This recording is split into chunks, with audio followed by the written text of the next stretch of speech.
Okay, let's have a look at solving the equation 7 equals 4x take away 11. In this particular example, the x's are on the right hand side of the equal sign, so in this example I'm going to collect the x's on the right hand side. So I'm going to put the equals in the same position, and the 4x on the right hand side I'm going to leave it exactly unchanged on the right hand side. And I'm going to collect all the number terms on the opposite side, on the left hand side. Well, I've got two number terms to deal with.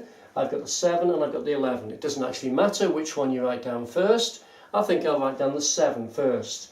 I'm going to put the 7 straight down. It doesn't change sides, so it doesn't change sign. In fact, it's already a plus 7 where it stands. You can't see a plus there, but it does mean plus 7. And therefore, when I write this down, it remains a plus 7. And if it's the first number I write down, I don't need to put the plus in again. Okay, so now the minus 11 needs to get dragged across to the other side. It swaps signs.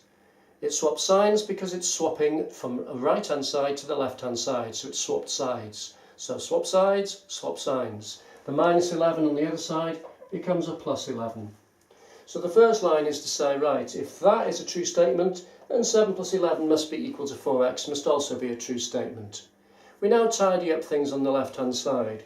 On the left hand side we get 18, 7 plus 11, and that must be equal to 4x's on the right. So I know that 18 is 4x. But I don't want to know what 4x is, I want to know what x is. So I need to go from 4x to get x, and to do that I'm going to share the right hand side by 4.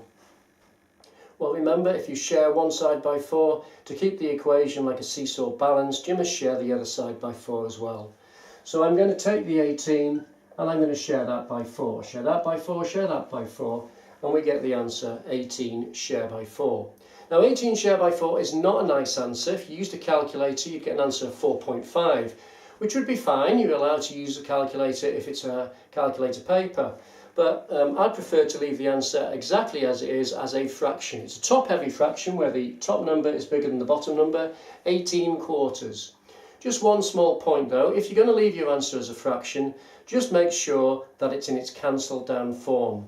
And if you look at this, actually you can see that you can actually divide the top and the bottom by 2.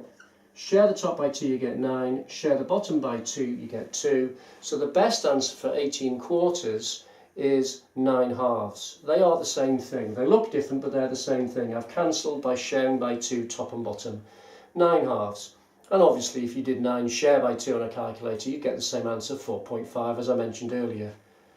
Okay, that's the answer to this question. X is the same as 9 halves, or 9 halves is equal to x, with the x being on the right hand side.